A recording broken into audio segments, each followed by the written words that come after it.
नमस्कार, आप देख रहे हैं इंडिया टीवी। मैं हूं आपके साथ शिवांगी और इस वक्त मेरे साथ मौजूद हैं यूट्यूब सेंसेशन, शायद मैं नाम नहीं लूंगी, मैम खुद इंट्रोड्यूस कर लेंगे अपने आप को क्योंकि आप सबको पता ही है कि ये कौन है। ये है नीतू सिंह जी। मैं नीतू सिंह हूँ और मैं इंग्लिश की फैकल्टी हूँ। मैम आई गेस आपको बताने की जरूरत नहीं थी, बहुत सारे आपके फैंस ऑलरेडी जो आपको देखते हैं यूट्यूब पे, वो उनको पता है कि आप कितनी वायरल हैं अपने कंटेंट से। लेकिन अगर बात की जाए इंग्लिश की, आप सोच रहे होंगे कि सब लोग कि मैम तो इंग्लिश की टीचर है और मैं इनसे हिंदी में बात कर रही हूँ, तो चलेगा ना मैम? कुछ दिक्कत तो नहीं आएगी? बेसिकली मैं हिंदी में ही बात करती हूँ जब भी मैं किसी भी शो में जाती हूँ, क्योंकि मुझे पता है कि मास को हिंदी समझ में आती है और आपको हिंदी से ही इंग्लिश पढ़ाना चाहिए ताकि आप बच्चों को समझा सके कि बहुत ही आसान लैंग्वेज है। ठीक है, अब आई एम श्योर कि आप जो है इंग्लिश के मिस्टेक्स इजीली पकड़ लेती होंगी, लेकिन अगर कोई हिंदी में मिस्टेक करता है तो उसका गलती आप कैसे पकड़ती हैं? नहीं, हिंदी में भी मिस्टेक्स करते हैं और इनफैक्ट अगर आप हिंदी शुद्ध बोलेंगे तो इंग्लिश भी सही बोलेंगे। जैसे कई बार क्लास में बच्चे कहते हैं मैम हो जाता है ना स श में, हम तो हिंदी भाषी है। तो मैं उनको समझाती तुम हिंदी भाषी नहीं हो, तुम हिंदी भाषी हो। लेकिन मैम एक मिस्टेक मैंने भी तो कर दी। हाँ, आप मैंने उसकी की जगह उसका बोल दिया। वो तो मेरी भी बहुत ज्यादा ये मिस्टेक्स होती है क्योंकि मैं बिहार से हूँ और हम लोग वहाँ स्त्रीलिंग पुल्लिंग कुछ नहीं मानते हैं। तो आप मेरे मार्क्स तो नहीं काटेंगी? नहीं, बिल्कुल नहीं। आप ऐसे बहुत ही हॉट एंड स्वीट हो देखने में, तो आपके मार्क्स से एक्स्ट्रा मिल जाएंगे आपको। चलो मैं तो बच गई लेकिन एक बात जो कि मुझे भी लगता है, बिहार हो या फिर कोई भी और स्टेट हो, अगर बच्चे पढ़ाई करते हैं इंग्लिश की, थ्योरेटिकल नॉलेज ज्यादा होती है, उसको वोकैबुलरी यानी कि प्रोनाउंसिएशन और बोलने में उतना नहीं ला पाते, वो कॉन्फिडेंस नहीं आ पाता है, तो उसके लिए क्या करना चाहिए?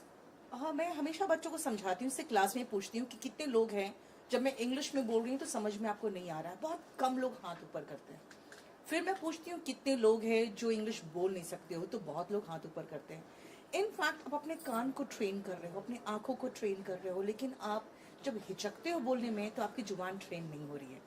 तो उसके लिए इक्वली एफर्ट करना पड़ेगा। और आप सही बोल रहे हो या गलत बोल रहे हो, इंग्लिश में सोचो और इंग्लिश में बोलने की कोशिश करिए। थोड़े से बेसिक कॉन्सेप्ट्स क्लियर करने के बाद तो कर लोगे। इसलिए मैं कहती हूँ कि कोशिश तो करो। पहले जुबान ही बंद हो जाती है लड़कों की, तो खासकर लड़कों की खासकर बंद होती है। लड़कों की खासकर बंद होती है क्योंकि लड़के भावनाएं बहुत एक्सप्रेस नहीं कर पाते हैं। देखो, हम लोग महिलाओं को क्या है ना, बहुत छोटे बच्चों को पालना पड़ता है जो अपनी बातें समझा भी नहीं पाते, तो हम लोग समझ लेते हैं उनकी भी बातें। तो हम लोग उस चीज में एक्सपर्ट होते हैं, भावनाएं समझने में भी और भावनाएं व्यक्त करने में भी। लड़कों को शुरू से दबाया जाता है कि नहीं, तुम मर्द हो, तुम्हें दर्द नहीं होगा, तुम लड़कियों की तरह रोते हो। तो जनरली उनको जब ये सप्रेस किया जाता है अपनी फीलिंग्स को एक्सप्रेस करने के लिए, तो इंग्लिश में भी वही करते हैं। तो वो बोलना नहीं चाहते हैं और जब उनको कहो इंग्लिश में बोलो तो चुप हो जाते हैं, क्योंकि एक तो उन्हें इस बात की शर्म होती है कि लड़कियां बैठी है जी, वो क्या सोचेगी, बस इंप्रेशन खराब हो जाता है ना। हाँ, उनको ये टेंशन रहता है वो क्या सोचेगी। और मैंने ये भी देखा है रील्स पर, आपकी ऐसी रील्स ज्यादा वायरल हो रही हैं बाबू सोना वाले लोगों को लेक्चर देने की, तो उनसे आपका खास लगाव है? नहीं, देखिए आज का जमाना ये है, अब खुद सोचो, जैसे मैं अपने समय की बात करूं, अगर मेरे एक हाथ में कोई फिल्म मैगजीन हो और एक हाथ में मेरी फिजिक्स की किताब, तो मैं फिजिक्स पढ़ना पसंद नहीं करूंगी, मैं वो मैगजीन पढ़ना पसंद करूंगी। आज बच्चों के हाथ में वो परमानेंट एक एंटरटेनमेंट का साधन मौजूद है जो उनका मोबाइल है, तो उसको छोड़कर बच्चा क्यों पढ़ेगा? आपको एजुकेशन को भी थोड़ा एंटरटेनिंग तो बनाना पड़ेगा। तो इसलिए मैं हमेशा चाहती हूँ कि स्टूडेंट्स को क्लास में इन्वॉल्व रखूं। और इस समय जब वो यंग होते हैं, मेरे पास कौन आते हैं 12th पास करके और ग्रेजुएशन करके या ग्रेजुएशन जो कर रहे होते हैं, तो उनके दिल में ऐसे बहुत हिचकोले उठ रहे होते हैं। तो मैं क्लास को एंटरटेनिंग बनाने के लिए थोड़ा बहुत कभी कभी बीच में बोल देती हूँ। आपको बता दूं, मेरे पास 50 पर्चे आते हैं जो 45 तक क्वेश्चन होते हैं, वो वायरल नहीं होते। जो 5 जो इडियोटिक टाइप की चीजें होती है ना, वही रील में निकलते हैं। तो मैं हमेशा वो सारी बातें नहीं करती हूँ। पर वायरल कंटेंट वो हो जाता है। तो वायरल तो वही होगा ही। अब बच्चा पूछ लेता है कि आई लव यू का कौन सा टेंस है, तो बाकी कोई खड़ूस टाइप की टीचर होगी तो डांट देगी। हाँ। तो मैंने कह दिया ये तुम्हारे लिए फ्यूचर इम्पॉसिबल टेंस है। तो आप बच्चों को डांट डपट के कितना खड़ूस बनोगे। हमारी जिंदगी बर्बाद थी यार, खड़ूस टीचरों से पाला पड़ता था। जी। अब मैं नहीं चाहती हूँ कि हमारे भी जो बच्चे हो उनको ऐसे खड़ूस टीचरों से पाला पड़े कि उनका भी जो बचपन जवानी सब बर्बाद हो।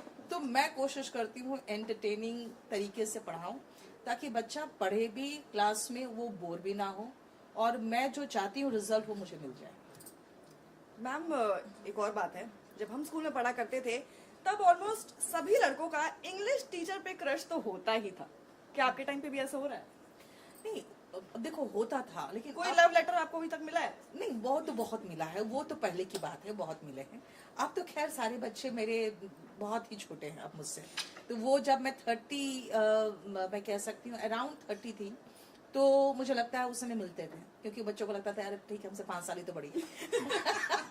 तो वो सब चीजें पहले की बात थी। अब मैं कोशिश यही करती हूँ कि उनकी फीलिंग्स को समझूं। कई बार ऐसा होता है स्टूडेंट्स आके मेरे पास अपनी फीलिंग्स बताते भी है, रोते भी है, तो मैं चाहती हूँ कि एटलीस्ट उनके फीलिंग्स को समझूं और उनको इंसल्ट ना करूं, और उनको ये नहीं कहूँ कि ये क्या कर रहे हो, ये बहुत गलत चीज़ें हैं।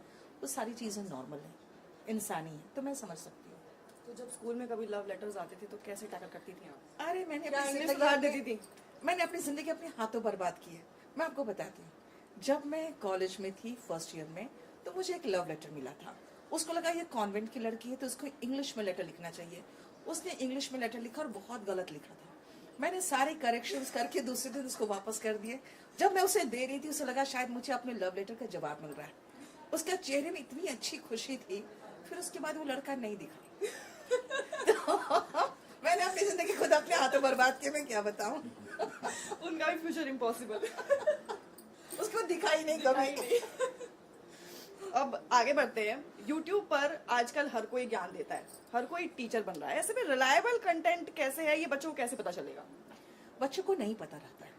इनफैक्ट उनको लगता है जो सबसे ज्यादा उछल कूद मचा रहा है यूट्यूब में वही सबसे अच्छा है, और वो आज के जमाने में सबसे ज्यादा वायरल भी है।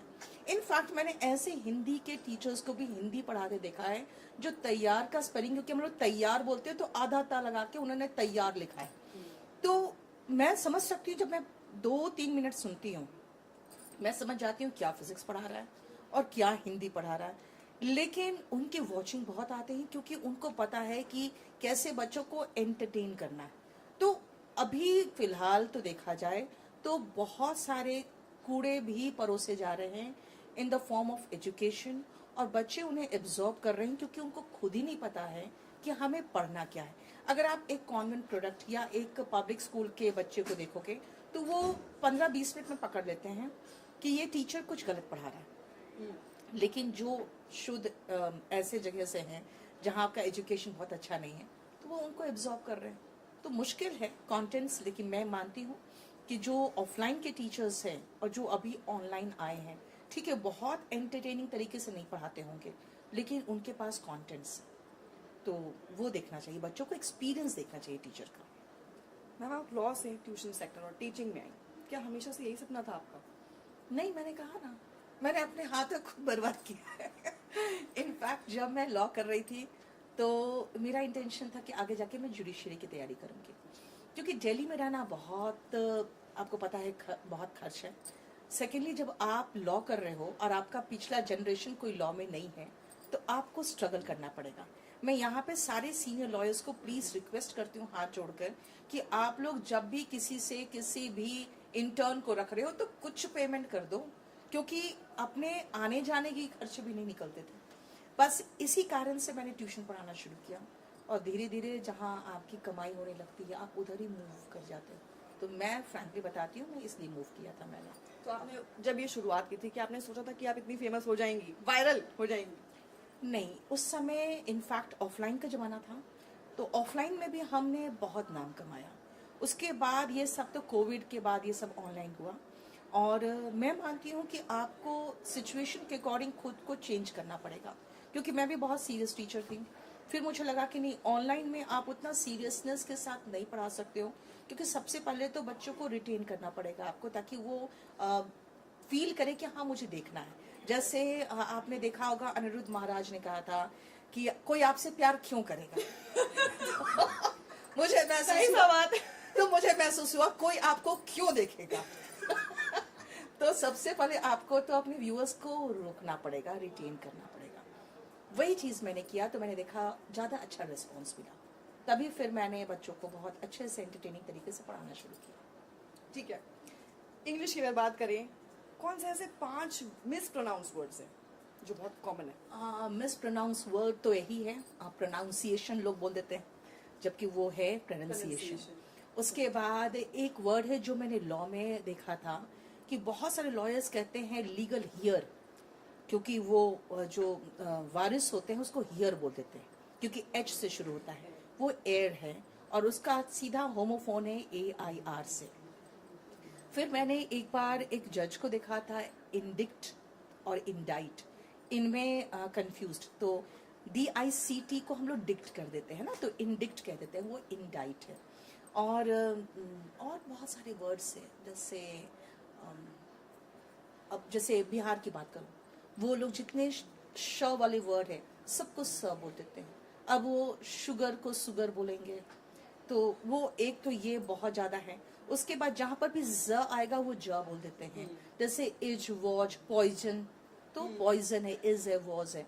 तो ये सब जो है, आप एक तो श स और ज ज इनके बीच का। उसके बाद देखिए आप जहां पर भी फ आता है तो हिंदी वाला फा बोल देते हैं वो लोग, तो उन लोग फादर बोल देते हैं, दैट इज रॉन्ग, फादर होगा। तो उसके बाद भी लास्ट में जब आर आता है वो भी साइलेंट हो जाता है, so it is not summer, it is summer, winter. तो फादर, फादर नहीं होता। बहुत सारे हैं मिसप्रोनाउंस वर्ड, क्योंकि English is really a funny language. उसमें 52 लेटर्स नहीं है हिंदी की तरह, और एक एक लेटर्स के 2 से 3 भी उच्चारण है, इसीलिए प्रॉब्लम है थोड़ा इंग्लिश में। लेकिन कोचिंग सेंटर्स की अगर बात करें, देखिए इंग्लिश की तो मेरी सारी पढ़ाई यहाँ पर हो गई, लेकिन एक मुद्दा है कोचिंग सेंटर्स का, जो कि इस वक्त बहुत कॉमन हो रहा है, और लोगों के मन में भी सवाल है कि ये एजुकेशन से कहीं बिजनेस की तरफ तो नहीं बढ़ गए, क्या ये धंधा तो नहीं बनता जा रहा? इस पर क्या जवाब है? देखिए, एक तो सबसे पहले बच्चों को ये समझना पड़ेगा कि कोई भी अगर कोचिंग चला रहा है, अपना ऐप चला रहा है, अपना यूट्यूब चैनल चला रहा है, वहां से फिर वो आपको अपने ऐप में लेके जा रहा है, तो वो बिजनेस कर रहा है। ये सोचते हैं कि नहीं, हमारे टीचर्स तो कह रहे हैं हम आपके लिए काम कर रहे हैं। मैं बच्चों को बहुत ही प्रैक्टिकल होना सिखाती हूँ कि कोई काम नहीं कर रहा है, वो अपना काम कर रहा है, उसमें आपका बेनिफिट है, तो आप अपना बेनिफिट लो और उससे ज्यादा मतलब मत रखो। तो अगर आप कहेंगे कि नहीं वो बिजनेस है, तो सरकार भी 18% टैक्स ले रही है, तो वो सरकार भी उसको बिजनेस ही मान रही है, उनको कहीं से ही नहीं मान रही है, कोई जन सेवा हम लोग कर रहे हैं, पहली चीज। दूसरी बात है कि हम लोग जब ऑनलाइन एजुकेशन में आए हैं, हम लोगों ने उस फीस को, जो बहुत हैवी फीस होती थी, उसको इतना ज्यादा बेरेबल बना दिया है कि बच्चे अफोर्ड आराम से कर रहे हैं। इस अफोर्डेबल एजुकेशन को का उनको सिर्फ बेनिफिट उठाना चाहिए। एंड वन थिंग मोर, अगर आप CBSE के सिलेबस को देखिए, CBSE अपने सिलेबस कम करते चली जा रही है हर साल, और अगर आप कंपटीशन को देखो तो टफ होता जा रहा है, सीट्स कम होते जा रहे हैं, कंपटीशन का लेवल टफ होता जा रहा है। तो उस गैप को कौन भरेगा? उस गैप को सिर्फ और सिर्फ कोचिंग सेंटर्स भर रहे हैं आज के समय में, और कोई नहीं भर रहा है। तो इसीलिए अगर आप कहेंगे तो ठीक है, we are necessary evil today in the society. ये एक बहुत ही ज्ञान वाली बात मैम ने कर दी है। इसी के साथ एक छोटा सा रैपिड फायर राउंड कर लेते हैं। एक बुक जो आप चाहेंगे कि सभी स्टूडेंट्स और यंगस्टर्स को पढ़नी चाहिए लाइफ के लिए, जो उन्हें तैयार करे। लाइफ के लिए अगर तैयार करे तो अभी तो जैसे मैंने हाल में पढ़ा था 11 rules of life by Chetan Bhagat, वो अच्छा लगा था। और एक मैंने पढ़ा था 48 लॉस ऑफ पावर, तो वो भी मुझे लगा था थोड़ा सा गलत है, उसमें बहुत सारी चीजें, लेकिन मुझे लगता है वो आपको गलत लोगों से बचा सकता है अगर वो पढ़ो आप तो। थैंक यू मैम, अपना कीमती समय हमें देने के लिए और हमें सारी ज्ञान की बातें बताने के लिए आपका बहुत बहुत शुक्रिया। और आपको ये सेशन कैसा लगा हमें कमेंट करके जरूर बताएं, और साथ ही बने रहें इंडिया टीवी के साथ।